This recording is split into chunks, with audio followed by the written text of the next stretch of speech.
thank you very much for having me. I'm Fabia Baumann. As said, I'm working at Henning Larsen Architects currently in Denmark. I'm originally from Switzerland and have been living in Denmark now for 5-6 years, I think.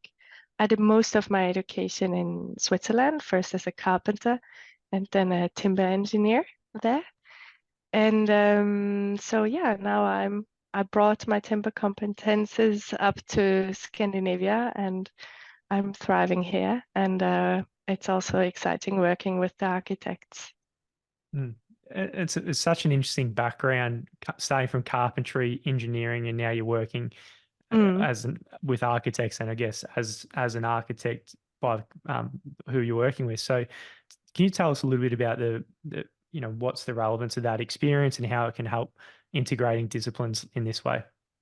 Oh, absolutely. I mean, sometimes I think the carpentry background might be the most important of all of them. I mean, people might think it's some kind, it's just only a trade, but it's very important in my everyday life because I can really imagine how will it go out on the building site.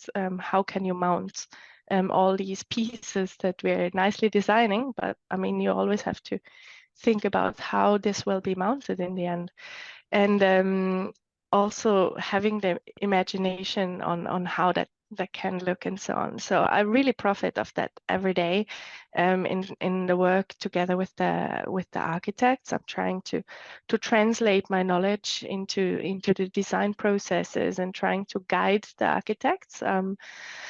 I sometimes describe my role as the translator in between the architects and the engineers. I mean, they both have their ideas, and it's really important that they understand each other. I mean, they're not there to make each other's life more difficult. And if they work together well, I mean, that's really an important part of having a project succeeding and having great architecture and the timber being designed to a like really great level. So through that experience, I think I really can bring in some of my practical knowledge and try to guide the design, but also the engineers, pushing them a little bit in the sense like where could they maybe optimize a bit. Even if they maybe lack the experience, or sometimes they might lack a bit the motivation to do another iteration. So in that sense, we're trying together as a team, of course, to get to the best possible design and solution in the end. Yeah, that's amazing. Well, I've got I want to pick your brain on a lot of those things, but maybe just for the audience, it'd be interesting to hear about some of the projects you're most proud of that you've been working in this space over the period, and some interesting aspects about them. And yeah, I think that'll be interesting. Mm. When I started working at Henning Larsen a couple of years ago, we honestly didn't have much timber going on yet. It was just up and coming. So where I'm coming from, Switzerland, together with Germany and Austria, I would say is the core of the modern timber construction. And so coming from there, I was used to building a bit bigger in timber already in all the nice engineered way.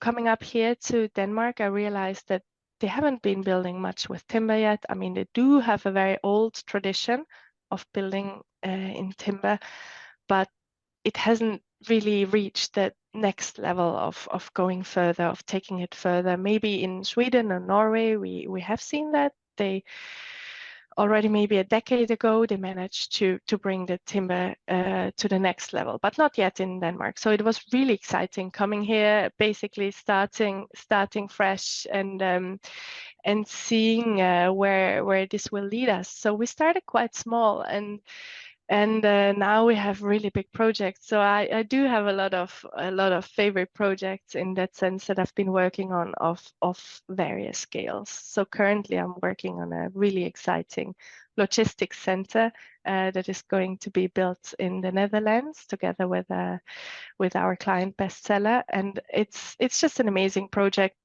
to kind of figure out how can we bring these industrial these industrial projects as well, to further, like, how can we bring sustainability in these, also like nice architecture. I mean, there is a necessity of these buildings, but maybe a lot of architects wouldn't really want to touch on these kind of logistics centers. They think, oh, it's just a big cube. So I'm really excited about like all the possibilities we have in this project now, and it's going to be in timber and with a lot of other like bio-based materials in it. So that's like very, very exciting to see that happening. But currently almost finished is the World of Volvo, which is an experience center that is built in Gothenburg, Sweden.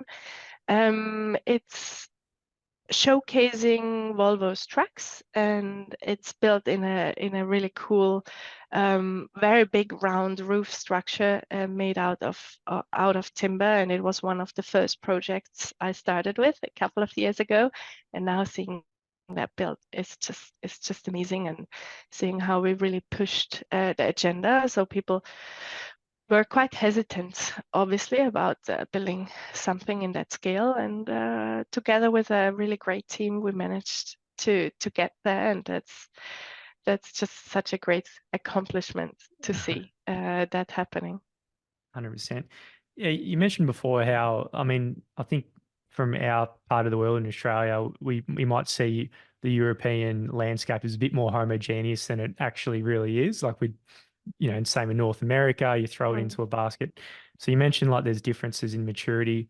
What are the nuances from regions within Europe, and the things like that designers need to be aware of, and where all the differences are? I mean, I quickly mentioned it before that Denmark isn't maybe that far in timber architecture as a lot of people assume when they think about timber buildings in Scandinavia, just due to the tradition of building in wood. Doesn't mean necessarily that you're taking the next step to building tall and big in engineered wood. So what we see is a lot of different legislations and codes in Europe, a lot of different backgrounds. I mean, certain countries, we see, of course, the countries which traditionally have a lot of timber, they used to build in timber, and they're also a bit quicker to adapt in general to the modern timber construction. So they were a bit early to adapt, as I mentioned before, Switzerland, Germany, and Austria, for example, but also Norway and Sweden. And then there are countries which maybe traditionally have built more in stone and bricks. Bricks were really important here in Denmark.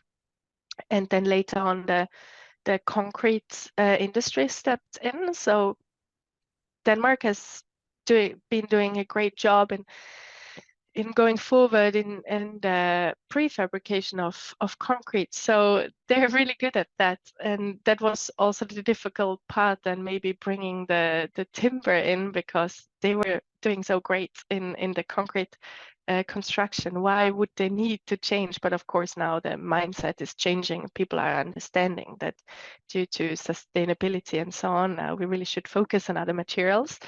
But there can maybe also be an advantage, this kind of being used to prefabrication, that we can prefabricate in timber as well, and use some of the same principles and going forward there.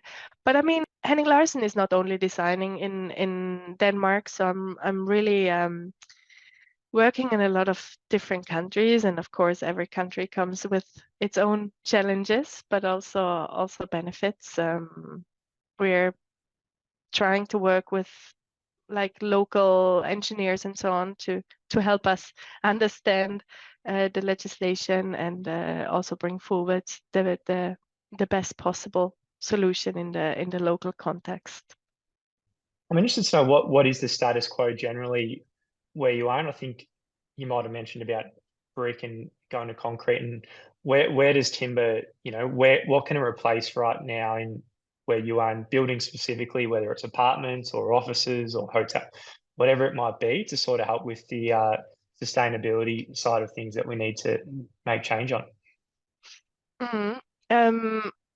We at Henning Larsen, we're currently, I mean, We're designing a lot of offices, headquarters, but also public buildings, schools, and so on. So I think there's a great market basically for all different kind of typologies for timber. Of course, some of them might be easier to move into the timber. I mentioned the big logistics center before that we build in timber now. That might be more a kind of front runner project currently, but I think especially housing and offices is just a really great and also big mass market where we can adopt to timber currently. And I mean, there's such a big mass of buildings being constructed, and also a big urgency, of course, to change the way we build to save more CO2.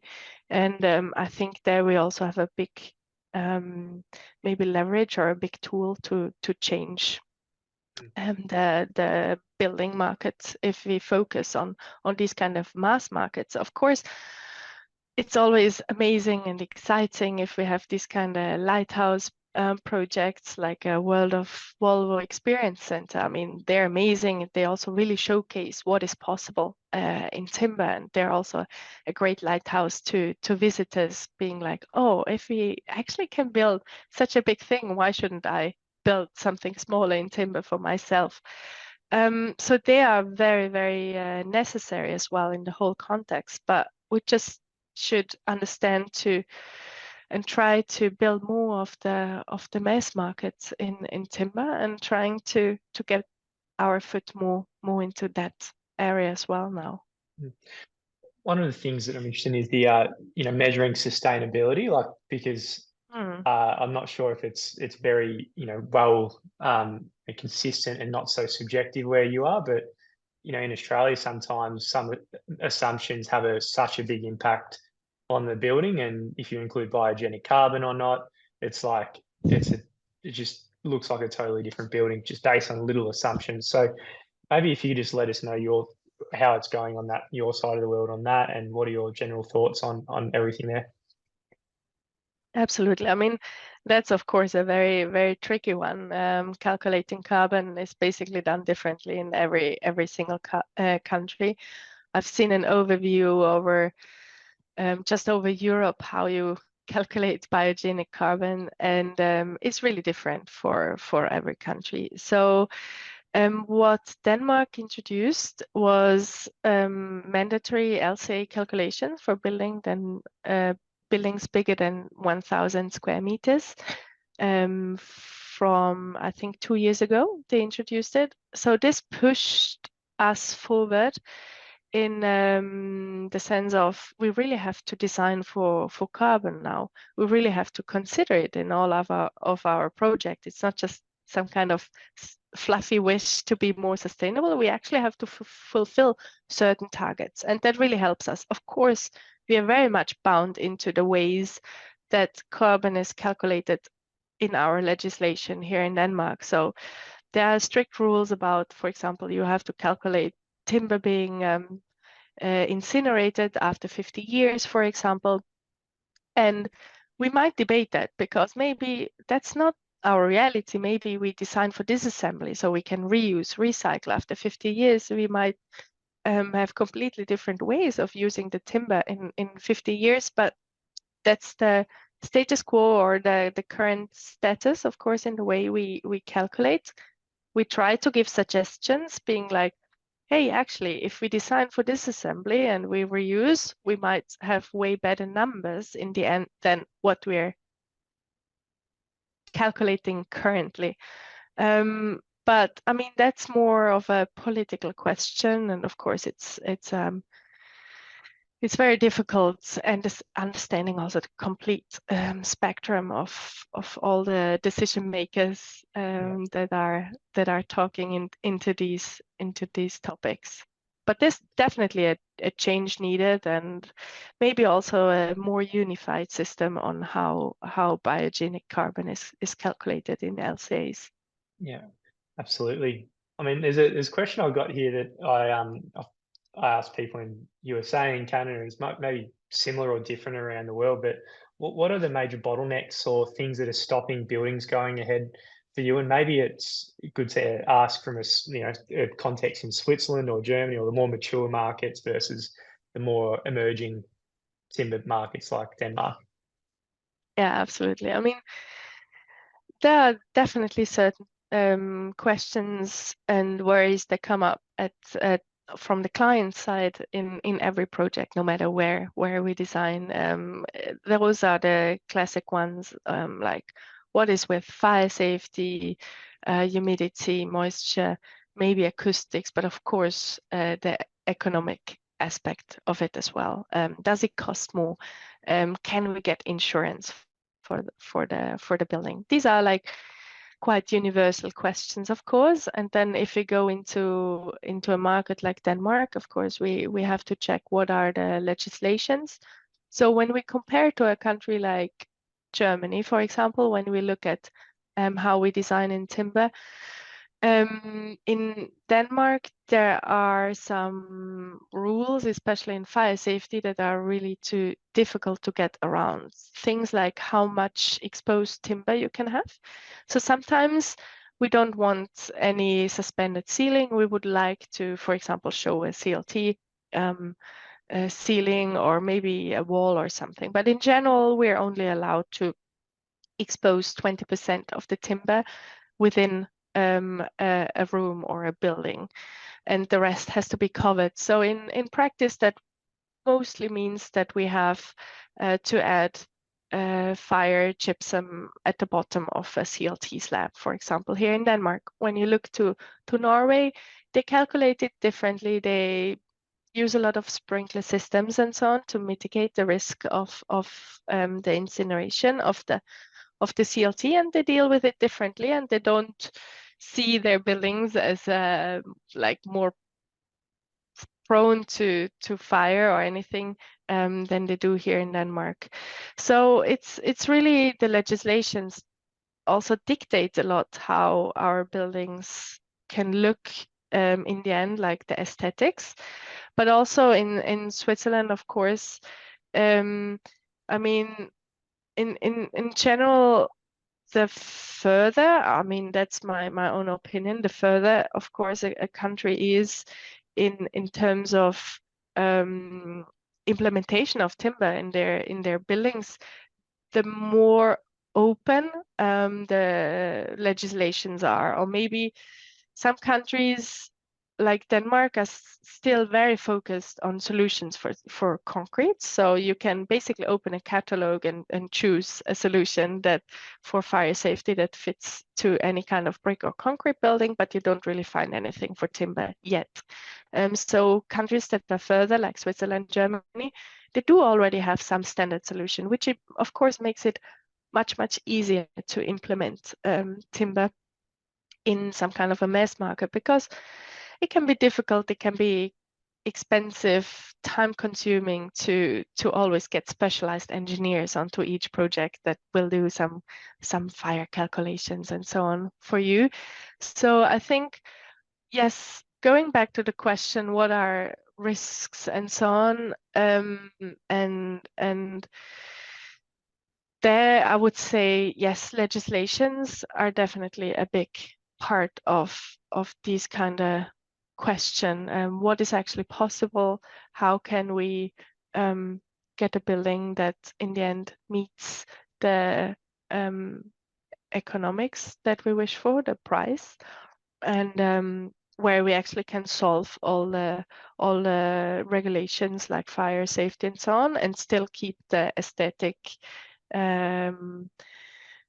image that we have, for example, having a lot of exposed timber, if that's what you're going for. I mean, it would be sad for the client, obviously, aiming for a building with a lot of timber and then figuring out, oh, it's actually not possible in your country.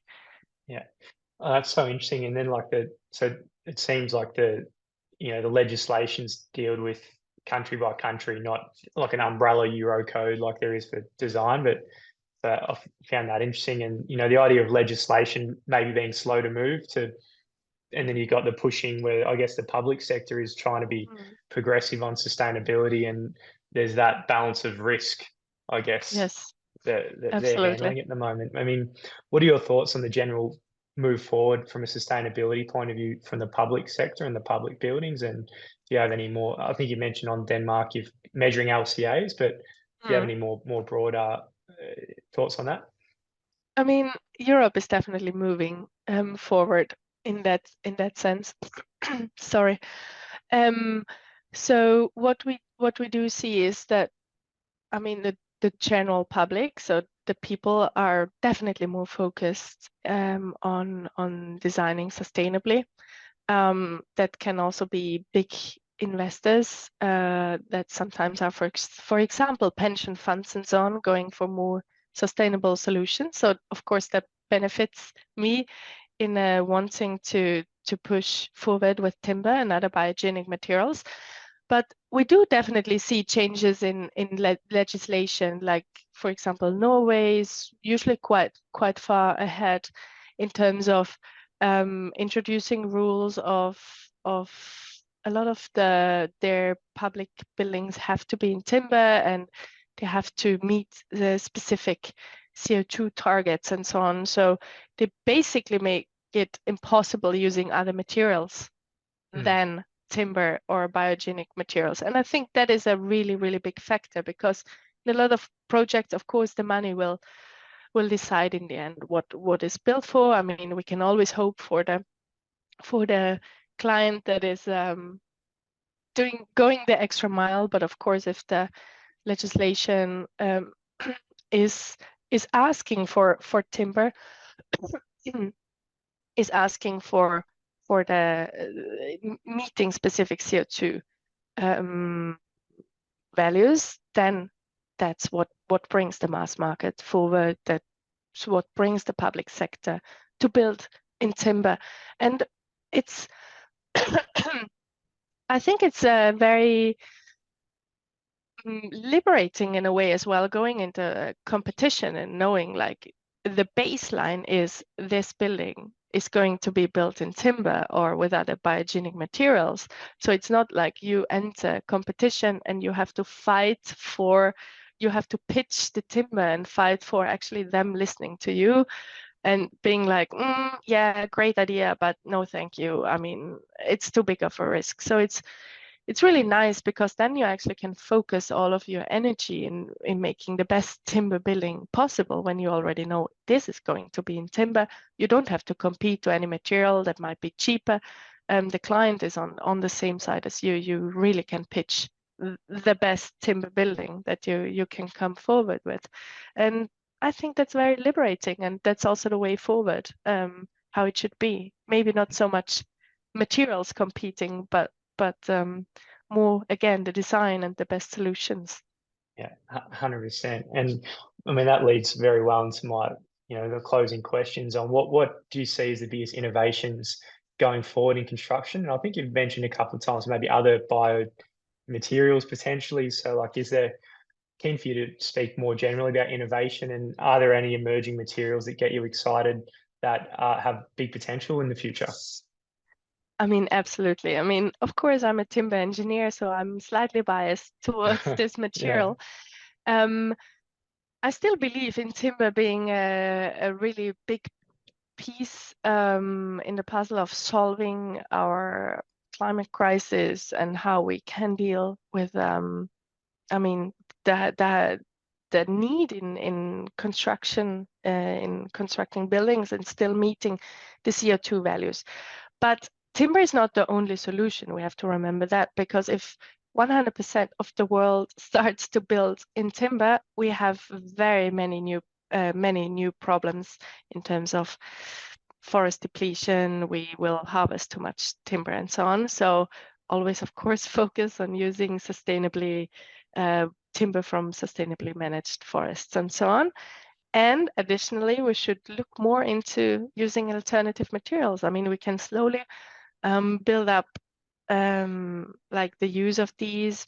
There are a lot of new interesting materials emerging. We have been using eelgrass, for example, seaweed, for like acoustic boards and so on. So, I mean, the bigger demand there is, the more of these alternative products will also emerge. So it's definitely interesting looking into them now before it's like too late, because maybe we don't have any, I don't know, raw materials for the other products left. So bamboo, I think bamboo will also get more important in terms of structural material.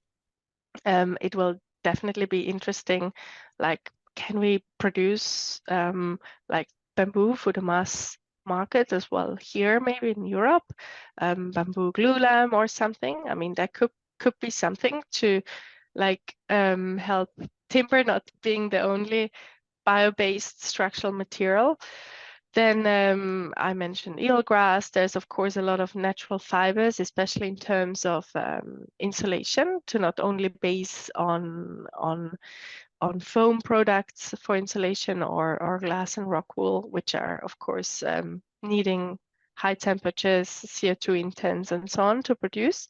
So I think we should look more into these and really dare to use them. And we've been using them in some of our projects. And we had a very interesting project of a quite small school. It was an extension to a school here in Denmark, but we really managed to get to use a lot of these small or like biogenic materials in that project. And that was just such a big learning for us, and of course the client as well. The client was very happy with the extension of the school, and for us it was a big learning, like using these materials first in a small scale, and now we're actually using them in a bigger scale in our other projects as well. And it's just important to be open and look into alternatives. We shouldn't forget that timber isn't the only alternative, even though of course I love working with it, but there's definitely a lot more materials coming, and I hope we don't only use it when we don't have any other choice, but we already start looking into them now. Yeah, that's beautifully said. And I remember one day I was looking at the actual numbers of concrete production, and it's like crazy numbers. Like it's so high, and that's with steel above 10% of the world's greenhouse gas emissions. To make a dent in it, and you need a lot of solutions, basically. Like to your point, in timber can't do everything.